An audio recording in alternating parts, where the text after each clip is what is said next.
Вітаю, друзі. Ну що, поговоримо про важливі речі, про те, як воно піти в ЗСУ в 22, коли ти жінка і коли ти вийшла з окупації. Взагалі, яка мотивація? Що ти побачила в окупації такого, що захотіла, щоб більше ніхто такого не побачив і окупація не прийшла в інші місця країни? Поговоримо про те, як воно повернутися після важких поранень. Поговоримо про те, як воно бути справжньою валькірією на війні. Ну і про багато чого іншого. Говорити про все це ми будемо сьогодні з сержантом Збройних сил ЗСУ Яною Мультик. Яна, вітаю вас. Вітаю. Яна, щиро рада бачити вас. А скажіть мені, будь ласка, а от у вас позитив на обличчі, хоча через те, що ви пройшли, багатьох ламає. Як взагалі ви прийшли в Збройні Сили України? Як ви потрапили і скільки вам років тоді було? Коли це сталося? Це сталося в квітні 22-го року. Мені якраз 21 рік. Я відчула на собі російське світло. Виходить, вони до нас зайшли, не постучали в гості, не прийшли нас рятувати. Вони просто прийшли і почали нищити одразу. Тому що влучання по цивільним об'єктам, тобто багатоповерхівок, квартир, вони ТРЦ розрушили одразу. Ну, тобто все, що було для життя, їм це не потрібно було. А звідки де ви побачили це все? Я була в Херсоні якраз, зустрічала війну. Ви зустріли в Херсоні, ви відчули на собі окупацію. Що було в окупації такого, що вас зачепило настільки, що, вийдучи з окупації, ви своєму батьку сказали, що ви приєднаєтесь до Збройних сил України? Ну, в принципі, я просто думала, що коли вони до нас тільки зайшли, я намагалася потрапити в ТРО, в національну там поліцію. Всюди казали, що ну, ти молода дівчина, йди там народжуй дітей, коротше. Не для тебе, то війна не для жінок. Ну і билася, і в итоге оказалася в 59-й бригаді.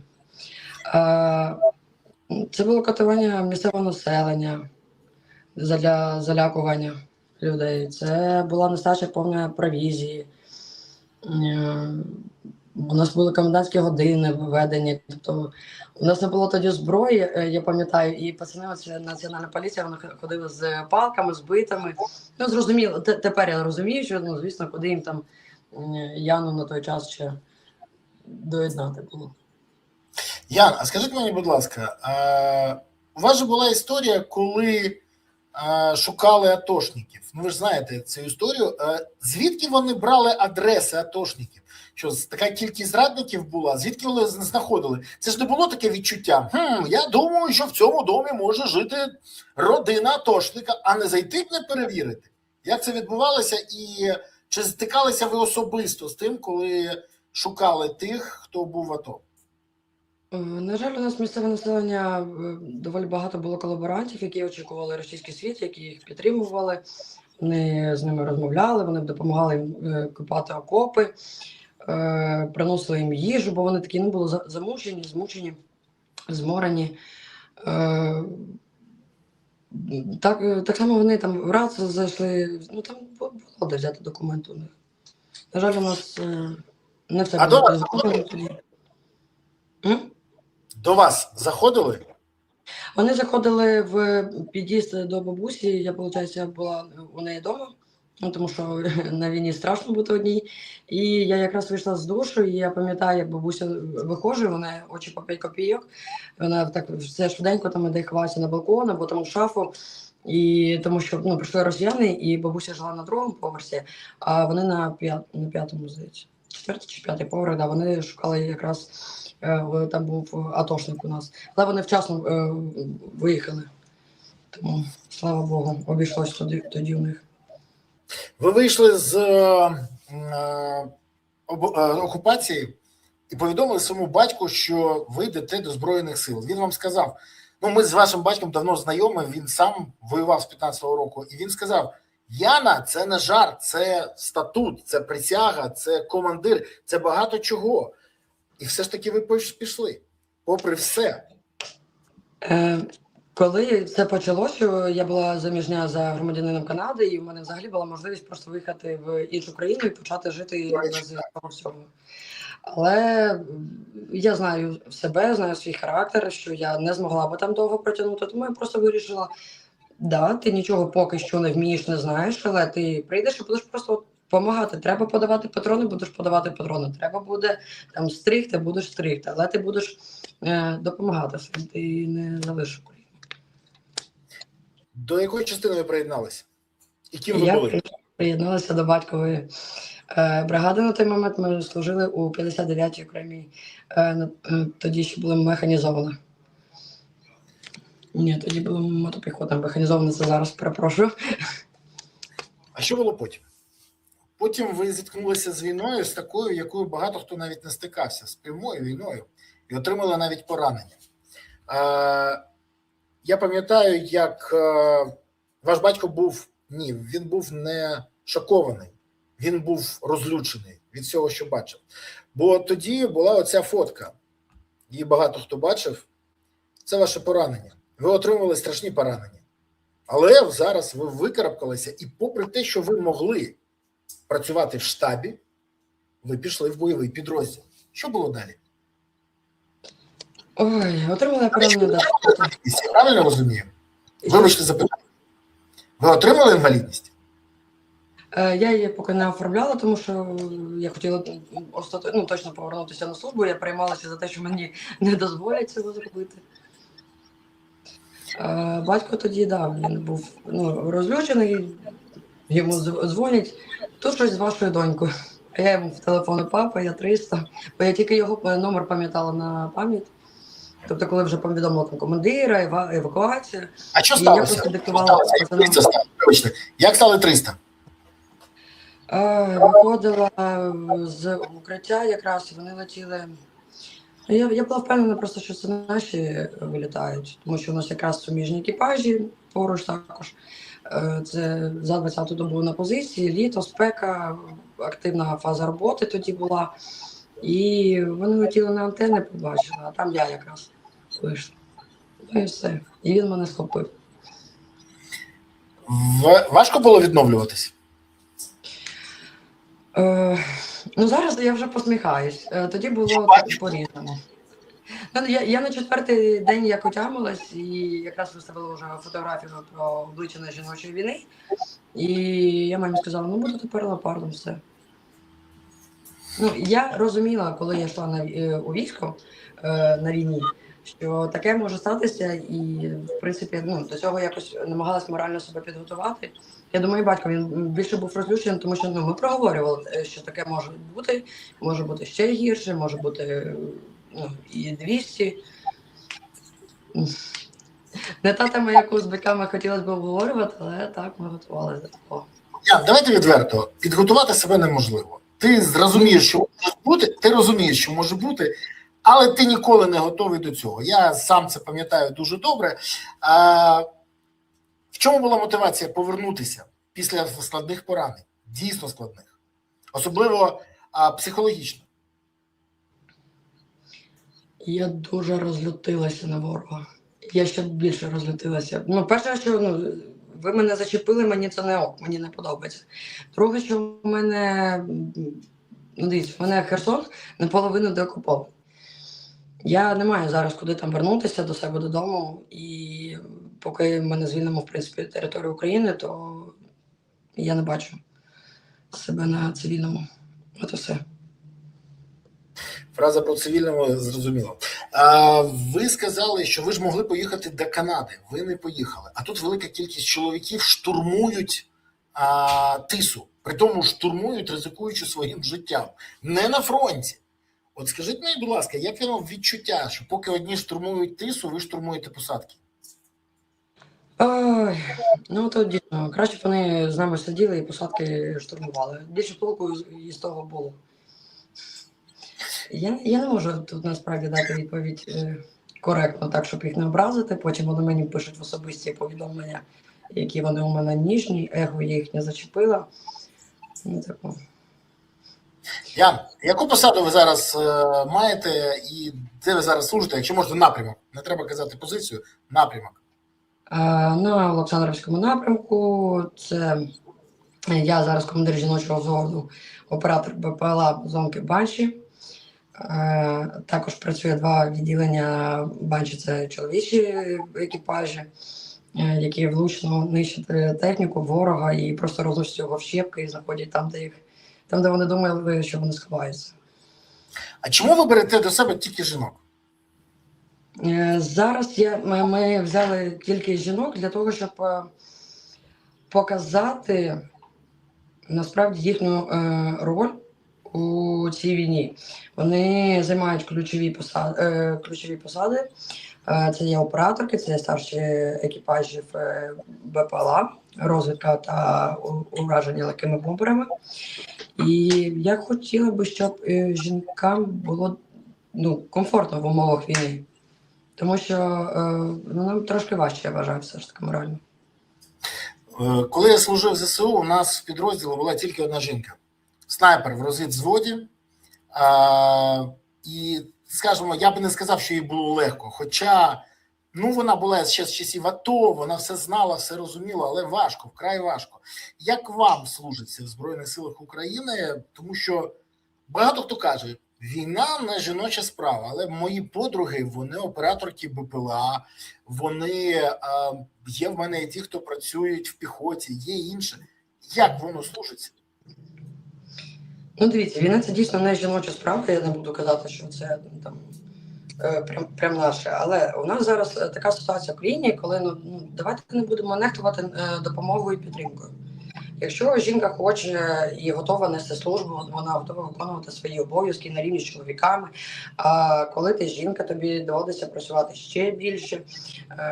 Тобто, коли без образ, чоловік приходить в армію, він вже крутий, а жінка має доводити кожен раз, що вона спроможна, що вона не буде там убігати, коли страшно. І не легко, і не важко, по-різному буває. Дивлячись, до кого ти потрапляєш, який у тебе колектив. Від командування, від вищого керівництва дуже багато залежить, тобто, чи зможуть вони налаштувати роботу так, щоб все враховувалось і життя особового складу зберігалось в першу чергу. Ян, вам зараз виповнилося 25 років. Вам казали, дівчинка, що ти тут робиш? Ти така тендітна, така чарівна. Це не твоя справа. За тебе там батько воює. Що ти робиш? Було таке? Ой, я різно чула свою адресу, да. Я раніше ображалася, зараз вже навіть не реагують якось так. Все. Не хвилює. Ні, а що? Доводити їм, я можу, чи хто я така, я вже довела, мені здається. Я дуже часто чую, що дуже важко саме на позиціях, тому що велика кількість часу знаходишся, є проблеми з забезпеченням, величезна кількість часу приходиться, і просто не вистачає відпочинку. Ці проблеми загальні для всіх зараз, чи вони стають для когось меншими, для когось більшими? Дивлячись від бригади, в якій ви служите, так, дійсно зараз дуже важко заїхати і виїхати з позиції, постачання та провізії, але робимо все можливе і неможливе, щоб люди все ж таки і мінялися, і підвозили їм і борти, і БК, і ту ж саму провізію. По-різному. Зараз просто важче, тому що інтенсивність ворожих обстрілів і влучань БПЛА, воно стало набагато більше. Але потрохи відбиваємо їх. Як ми в балансі з ними? Я пам'ятаю той момент, коли ми фактично панували в повітрі через БПЛА, бо не було у росіян такого, і наші креативні і всі інші рішення. А сьогодні ми спостерігаємо, як вони свій Рубікон масштабували доволі активно, і ми спостерігаємо, що вони просто беруть наші розробки і масштабують у себе. Що заважає нам масштабувати, що заважає нам реалізовувати те, що ми і знаходимо? У мене немає на це питання коректної відповіді. О, я зрозумів. Знаєте, некоректні знають всі. От. Ян, а якщо серйозно... Заважає корупція, на мою думку. І корупція в першу чергу, і поки цього достатньо. Знаєте, на День добровольця, а ви є добровольцем, відбулося 2 події, які мене просто вивели з себе. Перша історія – це напад на на Полтавщині, коли 20 молодиків напали на ТЦК, військовослужбовців ТЦК, а потім ввели великий натовп. Притому не тільки ботів або якихось ідіотів, а наших українських громадян, які казали, по-перше, ТЦК – це не військовослужбовці, по-друге, це людолови, по-третє, це взагалі що відбувається? Хай служить ТЦК. Ну, у нас завжди хто завгодно служить. Хай служить син там якогось народного депутата. Ви, до речі, казали, що не треба чекати. Але також на День добровольця загинув єдиний син генерала Доценка, який теж був оператором БПЛА. Він загинув від кабу. І це показує, ну, я сам особисто служив разом з 72-й, я служив з Ігорем Луценка. Це мій колега по парламенту. Я бачив на фронті і інших депутатів, і високопосадовців. Чесно кажу, з минулого скликання. З цього скликання я знаю, де служив і як воював Роман Костенко, секретар комітету з нацбезпеки, розвідки та оборони. Він справді воював і боронив Миколаївщину. Він воював на Херсонщині. Це я знаю 100% і від тих людей, які воювали разом з ним. Але ж як можна ставитися до того, що українці нападають на ТЦК і виправдовують це чимось, замість того, щоб боронити Україну від російських окупантів? Як вам до цього ставитись? Добре, що я до цього просто не відношуся. Друге, що в нас половина ТЦК – це все ж таки вже ветерани, які от зараз отримували поранення, вони були списані, вимушено списані з війська, а потім хтось там поновився. Ніхто не має права нападати. Ніхто абсолютно, тим паче, що казати там, хай хтось воює, почніть робити щось вже сьогодні і самі. І якщо ви там не служите у війську, то робіть щось для війська. Да? Оплачуйте налоги, ходіть на роботу, допомагайте Збройним силам України, донайте і не розповідайте, хто що там має. Тому що коли прийде ворог до вас, він не буде питати, він просто зробить свою справу. І дай Боже, щоб ви просто легко відділились. Зрозуміло. Але ж питання в тому, що у нас багато хто боїться взагалі про це казати. Я от побачив, що лідери суспільної думки обходять цю тему. Непопулярно. Політики не дуже хочуть говорити про це, бо це б'є по рейтингу. Мене коли запитують, а чого ти про це говориш? Ну, тому що мені наступний парламент я не хочу йти, ну мені це не цікаво, відверто. І рейтинг мені до одного місця. Я хочу, щоб Україна вижила. Я просто розумію, що це таке. І, до речі, я постійно чую цю історію. Чому не на фронті? Коли я був на фронті, мені казали, це ті ж самі люди, які казали потім, чому нападають, чому ТЦКшники забирають, вони що тоді не служили, що зараз не служать. Це можна якось виправляти. Ну, дійсно, інформаційною кампанією, зверненням Верховного Головнокомандувача. Я не знаю, я відверто запитую вас, от як людина, яка воює сьогодні, вам не здається, що цю тему з нею треба якось щось вирішувати? І як мінімум пояснювати, що замість нас самих ніхто нас захищати не буде. Я не знаю, чому на 4-й рік повномасштабного і 12 років взагалі війни людям треба ще пояснювати і мотивувати їх. Тобто, у мене просто саме мотивація вона внутрішня, а доволі часто доводиться людям пояснювати, що окрім нас нашу роботу дійсно ніхто не буде робити. Тобто, зі мною ніхто чомусь не хоче помінятися місцями. До речі, в мене є... Я думаю, все ж таки більше влада, це якісне забезпечення Збройних сил України, це якісна підготовка новобранців. Ну, тобто зараз це кожна бригада сама собі це робить. І виплати мають бути родинами загиблими, безвісті зниклих, і забирати людей з полону. Тобто тут в більшості своїй дійсно влада має це робити.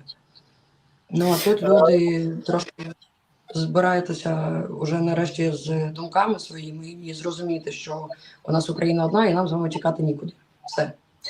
Забезпечення Збройних сил. А сьогодні доволі багато хто каже, що там волонтери вже майже ні на що не впливають. Впливає чи не впливає допомога волонтерів? І чи, скажімо так, сьогодні волонтерська допомога відчувається на фронті чи ні? Так, звісно, без волонтерів насправді досі як без рук, і вони закуповують, допомагають дуже техніку, обладнання на позиції, зарядні пристрої, машини. Тобто дуже багато зараз ще залежить, на мою таку думку, від волонтерів. А ви отримуєте щось від волонтерів? звісно. Ну, якщо мені там є якісь потреби, я складаю список, розкидаю на волонтерів, хтось там через лист прохання. Якщо якась невелика волонтерська допомога, то в принципі допомагає теж. У мене за 4 роки свої вже друзі, люди, волонтери є, тому якось воно наработано, напрацьовано. Друзі, закликаю всіх, не забувайте донатити на ЗСУ. Донатьте тим, кому ви довіряєте, донатьте тим підрозділам, які ви знаєте, донатьте тим, яким необхідно, які знаходяться безпосередньо і працюють на ЛБЗ. Це першочергово, бо тільки ЗСУ є запорукою того, що Україна є майбутнє. Є ЗСУ, є майбутнє. Не буде ЗСУ, не буде не лише майбутнє, України не буде. Тому донатьте на ЗСУ, приєднуйтесь до ЗСУ і всіляко допомагайте ЗСУ. Гуртуючись навколо інтересів ЗСУ, ви забезпечуєте майбутнє України. Тож, всі ресурси на ЗСУ. Це надважливо. Ян, скажіть мені, а хто вас взагалі надихає? Ну, от мені здається, я коли говорю з своїми побратимами, ті ще, які воюють, вони мені кажуть, що країні не вистачає лідера суспільної думки або авторитетів, які б мотивували. Їх замало. Треба, щоб їх було більше. Хто вас надихає, хто вас мотивує? І хто вас, до речі, змотивував йти в армію? Ну, перше, у мене такий приклад перед очима, да, батько мій. Друге, я дуже люблю приїжджати до ветеранок.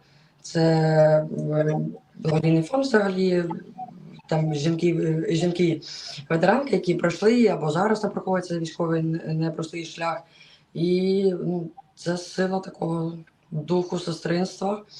До речі, вони і надихнули на створення такого жіночого саме дозвольного оператора.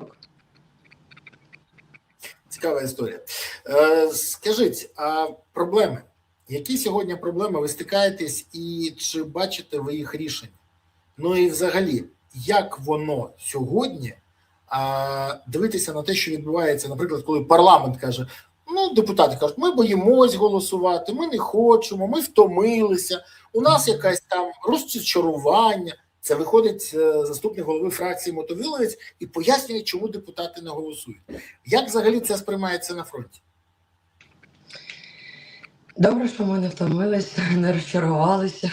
Я собі уявляю, якщо б військові це сказали і сказали, ми сьогодні на позицію не йдемо. Все, у нас сьогодні вдома. Тому що я розчарувалася сьогоднішнім днем. Ну, як? Я просто намагаюся, чесно кажучи, останнім часом новини не читати, тому що просто починається якась мотивація і опускатися руки, а куди мені опускати руки, якщо в мене жіночий взвод, і люди, і відповідальність. Все те, що має бути ще й у Верховної Ради, але ну так, у когось є, у когось немає. Як взагалі воюється зараз? Як взагалі зараз воюється? Ой, Боже моє силами. От скажіть, поясніть людям, що відбувається. Я вам скажу, поясню. Я подивився, в переважній більшості люди якби відчувають, що війни нема. Вона десь там, десь, не з ними. Тільки після прильотів люди починають, вау, знову почались. А що ви бачите на фронті, на нулі? Що бачать ваші посестри? Що бачать ваші подруги-пілотки? Ну, перше, що бачать вони ворога, якого треба знищити, техніку, яку треба спалити. Буває по-різному. Буває смерть своїх побратимів, суміжних підрозділів також бачу, як підриваються. І це важко морально. Звісно, що важко втрачати людей, навіть якщо ви там не спілкуєтесь кожного дня, да? Але пересікаєтесь періодично і раніше ти там знав, що ти заїжджаєш, перезмінка буде у вас, а тепер по-різному буває. Ян, дуже багато хто каже, що пілоти – це дуже легка робота. За пілотами, взяв, надяг окуляри, подивився, політав, скинув якийсь скид, нормально когось там розшмагало, все. Поясніть людям просто, наскільки небезпечна ця робота. Розкажіть про полювання на пілотів. Розкажіть взагалі, що відбувається, тому що переважна більшість людей вважає, пілот – це десь там сидить спокійно. Я взагалі навіть це чув від деяких військових, що там, це ж пілоти, в них лафа.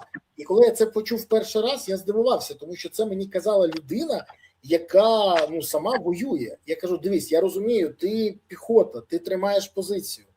Але я бачив, в яких умовах працюють пілоти, і я тобі хочу сказати, це точно не лафа. Так лафа чи не лафа? Ні, звичайно, це не лафа, тому що ми сидимо в укриттях, яке так само і взимку може затопити, і провізію, коли неможливо підвести, сніг починає топити і пити, і пошукові роботи я також можу проводити. Це там по декілька кілометрів на прогулянки такі виходити.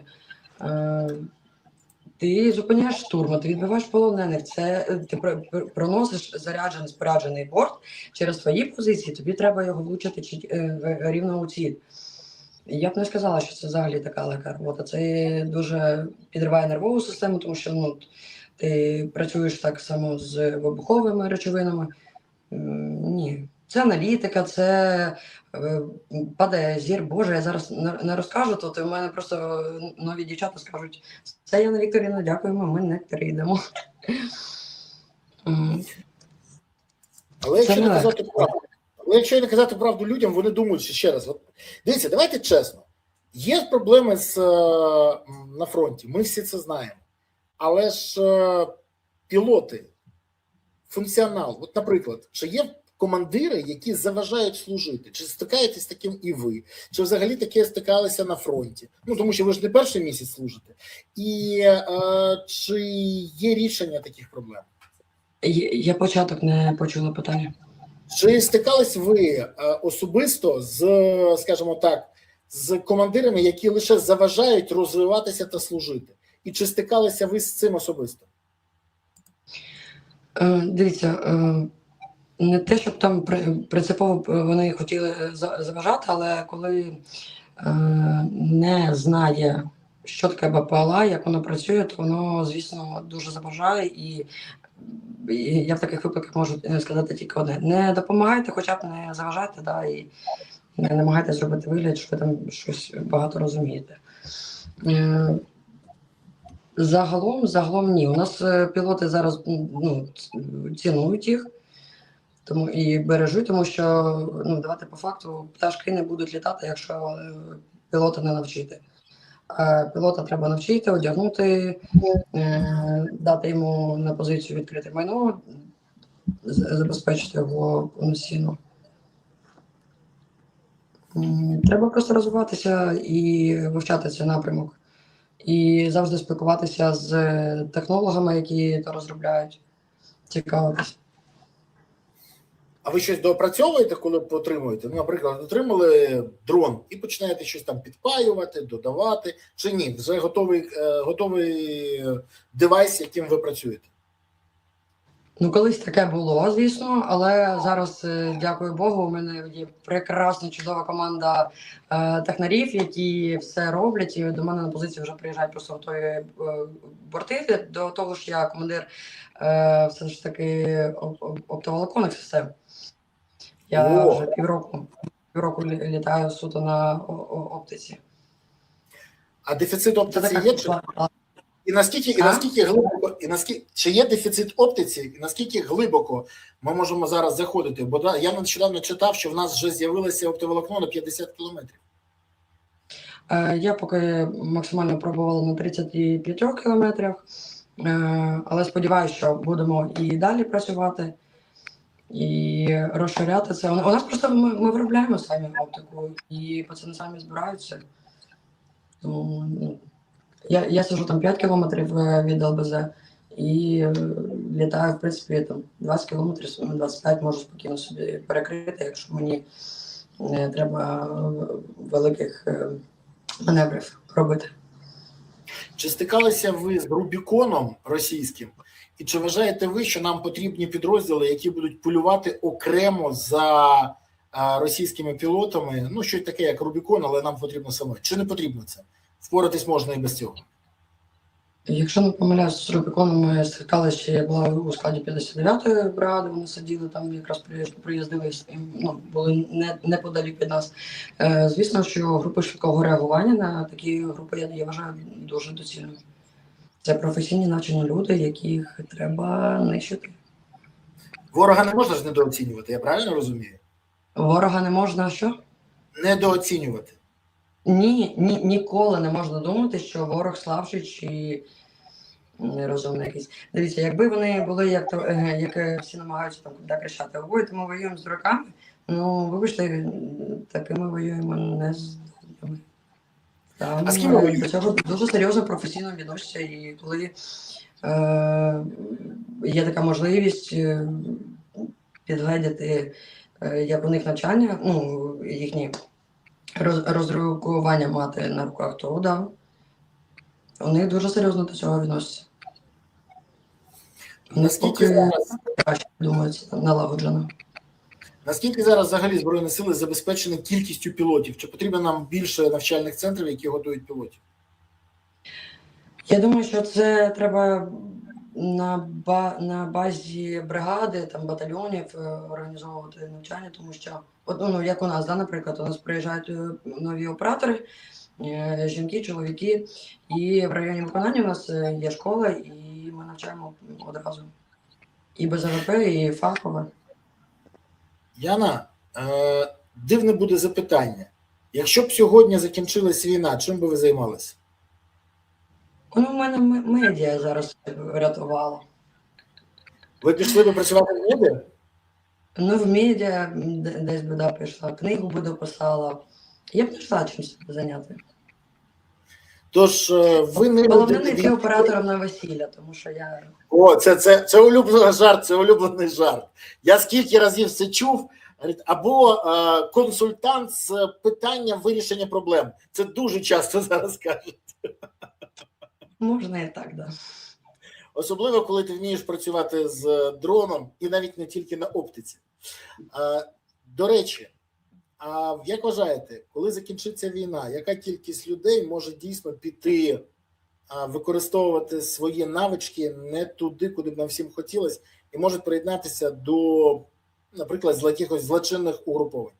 Така загроза є? Ой, на жаль, я думаю, що дуже багато таких буде людей, тому що треба вчасно підмічати свій стан, реагувати на нього, працювати з психотерапевтами, не боятися приймати ліки і, ну, прийняти той факт, що всі з війни виходимо трошки хворими. Абсолютно всі, це не тільки військові, це і цивільне населення, тому що ми зараз всі живемо у стресі, і навіть не дивлячись на те, що, на мою думку, також, що там в деяких містах забували просто, що у нас іде війна, я себе заспокоюю тим, що ми тут для того, щоб вони там про це не так думали, але я думаю, що буде ще у нас багато біди. І хотіли б, щоб насправді ця ситуація була на рівні нашої Верховної Ради, ну, підтримували якось, вони організовували такі